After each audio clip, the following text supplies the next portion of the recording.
பாலசுப்பிரமணியர் அருளால் ஆன்மீக அன்பர்கள், நேயர்கள், ஜோதிட அன்பர்கள் அனைவருக்கும் அன்பான வணக்கங்கள். நான் உங்கள் வாழ்க வளமுடன் ஜோதிடர் ஸ்ரீ குரு சுந்தர வடிவேல். இப்போ பார்த்தீங்கன்னா 2025 நடக்க இருக்கிற தமிழ் புத்தாண்டு எப்படி இருக்குது, என்னென்ன விசேஷங்கள் இருக்குது, ஒவ்வொரு ராசிக்கும் எப்படி இருக்கும், என்ன செய்யலாம், என்ன செய்யக்கூடாது, என்ன விதமான வழிபாடுகள் செய்யணும், ஒவ்வொரு நட்சத்திரங்களுக்கும் என்ன விதமான பலன்கள் இருக்குது, இந்த ஆண்டு முழுவதும் இருக்கக்கூடிய கிரக பெயர்ச்சிகளால் ஏற்படக்கூடிய மாற்றங்கள் என்ன, வளர்ச்சி எப்படி இருக்கும், குடும்ப வாழ்க்கை எப்படி இருக்கும், சுப நிகழ்ச்சிகள் எப்படி இருக்கும், வீடு, வண்டி, வாகனம் மற்றும் அசையும் மற்றும் அசையா சொத்துக்கள் யாருக்கு அமையும், குழந்தை பாக்கியம் யாருக்கு கிடைக்கும் அப்படிங்கும் பல்வேறு விஷயங்களை பற்றி இந்த ஒரு வருடம் இருக்கக்கூடிய மொத்த பலனையும் நம்ம இந்த வீடியோ மூலமா பார்க்க இருக்கிறோம். இப்போ இந்த விசுவாவசு வருடம் தமிழ் புத்தாண்டுகளில் 60 வருடங்களில் 39வது வருடம் தான் இந்த வருடம். இந்த வருடம் இந்த ஆண்டு பிறக்குது. இந்த வருடத்தில் பிறக்கும் குழந்தைகள் தைரியமாக குழந்தைகளாகவும், எல்லோரையும் அனுசரித்து தெரியக்கூடிய குழந்தைகளாகவும், பண்புள்ள குழந்தைகளாகவும், அது மட்டும் இல்லாமல் தர்ம காரியங்கள், புண்ணிய காரியங்கள் ஈடுபடக்கூடிய குழந்தைகளாகவும் பிறப்பார்கள் அப்படிங்கிறது சித்தர் பாடல்களில் உள்ள ஒரு அமைப்பு. அது மட்டும் இல்லாமல் தன் மகனை சான்றோன் என கேட்ட தாய் அப்படிங்கிறது மாதிரி அந்த குழந்தைகள் பெற்றோருக்கு பெருமை சேர்ப்பார்கள் அப்படிங்கிற ஒரு விஷயமும் இருக்குது. இப்போ இந்த வருடத்தில் இந்த வருட பிறப்பின் அடிப்படையில் சூரியன் அப்படிங்கிற ஒரு ராஜாவாகவும் மந்திரியாகவும் இருக்கிறதுனால அரசியல் மாற்றங்கள், அதிகாரம் சார்ந்த மாற்றங்கள் அப்படிங்கிற ஒரு விஷயம் நடக்க இருக்குது. அதையும் தாண்டி மழை பொழிவு அப்படிங்கிறது ரொம்ப அதீதமாக இருக்குது. விவசாயம் செழிக்கும், தானிய உற்பத்திகள் அதிகரிக்கும். அடுத்து பார்த்தீங்கன்னா மக்கள் செழிப்பமடைவார்கள். வருமானத்தை விட செலவு கம்மியாக இருக்கும், சேமிப்பு அதிகரிக்கும், தங்கம், வெள்ளி, ஆபரணங்கள் வாங்கக்கூடிய தன்மை ஏற்படுது. அது இல்லாமல் பார்த்தீங்கன்னா இந்த காலகட்டத்தில் பசுக்கள் உற்பத்தி அப்படிங்கிற ஒரு விஷயம் ரொம்ப நல்லா இருக்குது. அடுத்து பார்த்தீங்கன்னா மக்கள் மீது வரி அப்படிங்கிற ஒரு விஷயம் அதிகரிக்கக்கூடிய சூழ்நிலை அப்படிங்கிறதும் இருக்குது. ஆக மொத்தத்தில் இந்த விசுவாவசு வருடம் அப்படிங்கிறது மற்ற வருடங்களை விட இந்த வருடத்தில் மக்களின் வளர்ச்சி அப்படிங்கிறது நல்லா இருக்கு. திரைப்படத்துறை ரொம்ப நல்லா இருக்கு.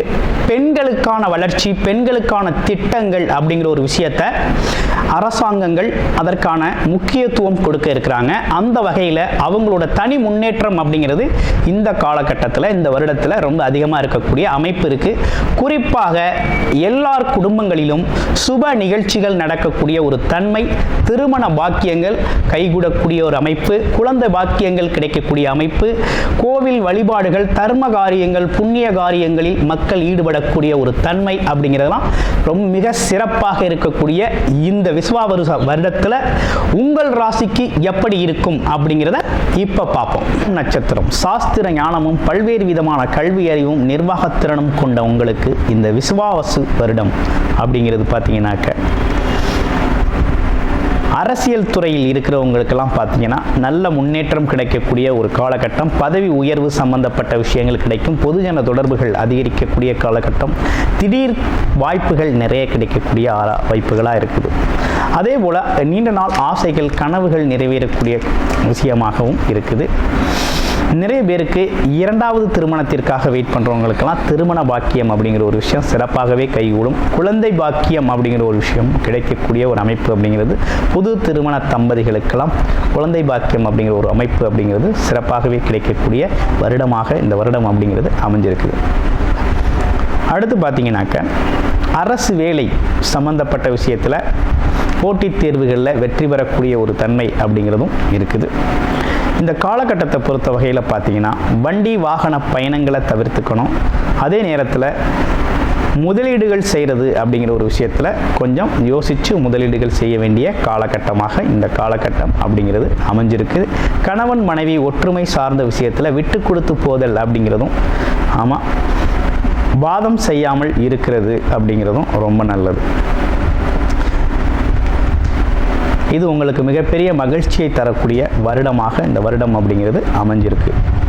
அனைவருக்கும் இனிய புத்தாண்டு நல்வாழ்த்துக்கள். கல்விக்காரகனான புதனை ஆட்சி வீடாக கொண்ட கன்னி ராசி அன்பர்களுக்கு இந்த வருடம், இந்த தமிழ் புத்தாண்டு பார்த்தீங்கன்னா உங்களுடைய ராசிக்கு 9ஆம் இடத்துல பாக்ய குருவாக அமர்ந்திருந்த குரு பகவான் ராசிக்கு 10ஆம் இடமாக தொழில் குருவாக மாற்றம் அடைகிறார். வருகின்ற மே மாதம் 14ஆம் தேதி. அதனைத் தொடர்ந்து ராகு பகவான் கேது பகவான் அப்படிங்கிறவங்க உங்களுடைய ராசியிலேயே இருந்த கேது பகவான் 12ஆம் இடத்திற்கும், உங்களுடைய ராசியிலிருந்து 7ஆம் இடத்தில் அமர்ந்திருந்த ராகு பகவான் பார்த்தீங்கன்னா 6ஆம் இடத்திற்கும் மே மாதம் 18ஆம் தேதி பெயர்ச்சி அடைகிறார்கள். இப்படிப்பட்ட பெயர்ச்சிகளின் விடுக்கக்கூடிய இந்த சூழ்நிலையில் பார்த்தீங்கன்னா சனி பகவான் கண்டக சனியாக உங்களுடைய ராசிக்கு 7ஆம் இடத்தில் அமர்ந்திருக்கிறார். இந்த வருடம் முழுவதுமே சனி பகவான் 7ஆம் இடத்தில் சஞ்சாரம் செய்வார். அப்ப இந்த வருடம் எப்படி இருக்க போகுது, நமக்கு கிரக மாற்றங்கள்லாம் என்ன சொல்லுது, ராஜ கிரகங்கள்லாம் எப்படி வழிநடத்த போகுது அப்படின்னு பார்த்தோம்னா, உத்தியோகத்தில் இருப்பவர்களுக்கு நல்லதொரு உயர்வு அப்படிங்கிறது கிடைக்க இருக்குது. அதில் எந்த மாற்றமும் இல்லை. அது எப்படி கிடைக்கும் அப்படின்னா, இடமாற்றம் மூலமாக கிடைக்கும். கண்டிப்பாக இடமாற்றம் அப்படிங்கிறது உத்தியோகத்தில் இருக்கிறவங்களுக்கு உண்டு. அதில் எந்த மாற்றமும் இல்லை. மாற்றம் ஒன்றே மாறாதது அப்படிங்கிறது மாதிரி 10ல் குரு அமர்ந்தால் பதவி பறிபோகும் அப்படின்னு சொல்கிறது உண்டு. பதவி பறிபோகும் அப்படின்னா, இப்போ இருக்கிட்டு இருக்க வேலை சூழல் இருந்து இன்னொரு வேலை சூழல் அடுத்த கட்டத்திற்கு நீங்கள் போகணும். அடுத்த லெவல், நெக்ஸ்ட் லெவல் மூவ் ஆகணும் அப்படிங்கிறத தான் குரு பகவான் மூவ் பண்ணுறார். இப்போ என்னன்னா, உத்தியோகஸ்தார்கள் அனைவருக்கும் பதவி மாற்றங்கள் ஏற்படும். இருக்கிற நிலையிலிருந்து அடுத்த நிலைக்கு செல்வீங்க. அது எப்படி அப்படின்னு கேட்டோம்னா, குரு அப்படிங்கிறவர் 100% சுபத்தன்மை உடையவர். நல்ல செயல்களுக்கு ஆதாரமாக செயலை செய்யக்கூடியவர் தான் குரு. இவர் பார்த்தீங்கன்னா இந்த காலகட்டத்தில் உங்களுக்கு இப்படி ஒரு மாற்றத்தை ஏற்படுத்தி கொடுக்குறார். இந்த வாழ்க்கையில் இந்த மாற்றம் அப்படிங்கிறது அவசியம் இந்த காலகட்டத்தில்.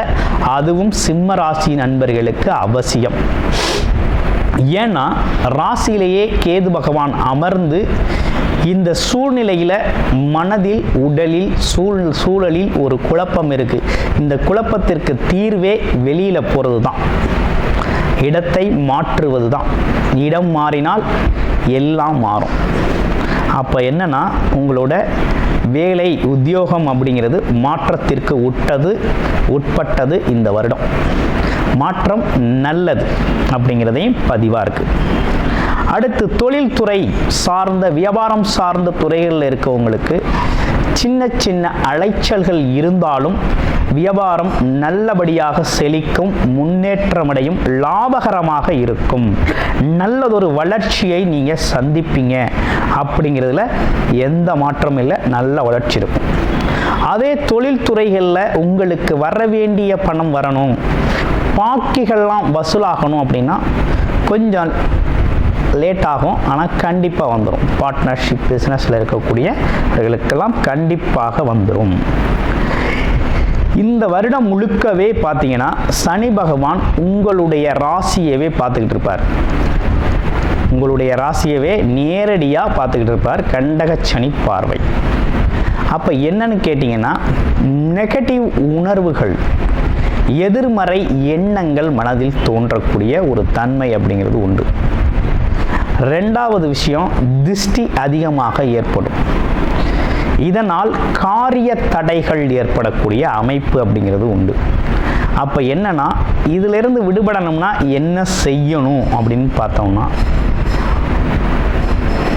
தர்ம காரியங்களில் ஈடுபடணும். கோவில் சார்ந்த அமைப்புகளில் தன்னோட மனதை ஈடுபடுத்தும். பாசிட்டிவான உணர்வுகளை உருவாக்கிக்கும். அப்போ ஆஞ்சநேயர் வழிபாடு, தைரியம், தன்னம்பிக்கை அப்படிங்கிற ஒரு விஷயத்தை அதிகப்படுத்திக்கணும். ஆஞ்சநேயர் வழிபாடு அப்படிங்கிறத தொடர்ச்சியாக செஞ்சுக்கிட்டு வரணும். அடுத்து, புதிய முயற்சிகள்லாம் கை கொடுக்குமா அப்படின்னா, கண்டிப்பாக இந்த காலகட்டத்தில் புதிய முயற்சிகள் கை கொடுக்கும். குடும்ப வாழ்க்கையில் மகிழ்ச்சி ஏற்படும், நல்ல வருமானம் வரும்.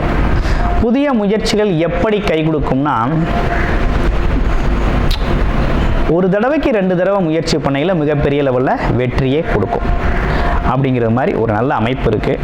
அதே போல் கணவன் மனைவி இடையே கண்டக சனி அமைப்பு மூலமாக பார்த்தீங்கன்னா இந்த காலகட்டத்தில் கருத்து வேறுபாடுகள் ஏற்படும். ஆனால் பெரிய பிரச்சனைகள் ஒன்றும் வராது. அமைதி காத்து போகிறது நல்லது. குடும்ப சூழ்நிலைகள் பொறுமையாக இருக்கிறது ரொம்ப நல்லதுங்க, அதை பார்த்துக்கங்க. அடுத்து, குழந்தைகளுக்கு நிறைய நல்ல விஷயங்கள் நடக்க இருக்குது. நன்மைகள் நிறைய உண்டுங்க குழந்தைகளுக்கு, அதை பற்றி ஒன்றும் கவலைப்பட வேணாம். நன்மைகள் நிறைய நடக்கும். அடுத்து, நல்ல படிப்பாங்க, நல்ல மதிப்பெண் எடுப்பாங்க, நல்ல பெயர் வாங்குவாங்க அப்படிங்கிற சூழ்நிலையெல்லாம் ரொம்ப நல்லா இருக்குது.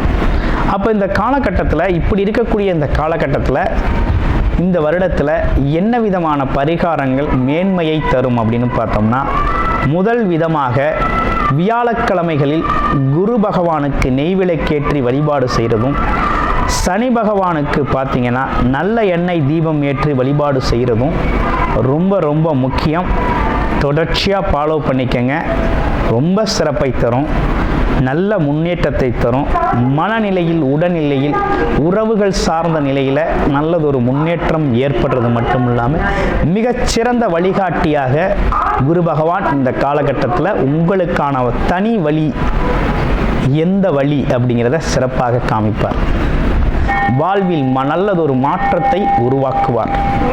அது மட்டும் இல்லாமல் உங்களுடைய பிறப்பு ஜாதகம் எப்படிப்பட்டு இருக்குது, என்ன விதமான தசாபுத்தி அமைப்புகள் இருக்குது அப்படிங்கிறத முழுமையாக பார்த்து இந்த குரு பயிற்சி சாதகங்களை பயன்படுத்திக்கங்க. நன்றி, வணக்கம், வாழ்த்துக்கள் அனைவருக்கும். கூடுதல் தகவலாக நேயர்களின் விருப்பத்திற்கிணங்க நமது ஸ்ரீ பாலசுப்பிரமணியர் ஆலயத்தில் அனைத்து விதமான சகல விதமான தோஷங்களும் நிவர்த்தி அடைய பரிகார பூஜைகள் தொடர்ச்சியாக நடக்க இருக்குது. அது மட்டும் இல்லாமல் திருமண தடை, குழந்தையின்மை, தொழில் முன்னேற்றம், வேலை வாய்ப்பு கிடைத்தல், ராகு கேது தோஷங்கள் நிவர்த்தி அடைய, குலதெய்வ அருள் கிடைக்க, கடன் பிரச்சனை தீர, வாழ்வில் பணம், பொருள், செல்வாக்கு அதிகரிக்க, இப்படிப்பட்ட விஷயங்களுக்காக பல்வேறு விதமான சகல பிரச்சனைகளுக்கும் தீர்வு கிடைக்கும் வகையில் பரிகார பூஜைகள் நமது ஸ்ரீ பாலசுப்பிரமணியர் ஆலயத்தில் நேயர்களின் விருப்பத்தின் பேரில் தொடர்ச்சியாக நடக்க இருக்கு. உங்களுக்கு விருப்பம் இருக்கும் பட்சத்தில் டிஸ்பிளேல தர நம்பருக்கு கால் பண்ணி உங்களுக்கான பரிகார பூஜைகளை ஸ்ரீ பாலசுப்பிரமணியர் ஆலயத்தில் செய்து கொள்ளலாம். நன்றி, வணக்கம்.